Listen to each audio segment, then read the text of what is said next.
As is well known, there are various types of biomass pellet mills.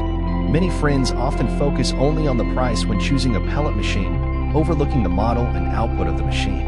Only after starting production do they realize that the pelletizing effect of the machine does not meet their requirements. So, how do you choose a pellet machine? First and foremost, we need to clarify our own needs. If you're buying a pellet machine for home use or for a small workshop with low production requirements and a limited budget, we recommend choosing a small pellet machine.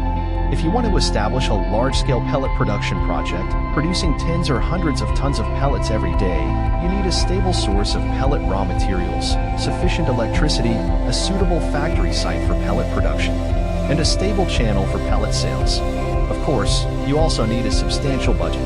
If you meet these conditions, we recommend choosing a large-scale ring die pellet machine, as they are the best choice for establishing a pellet production line.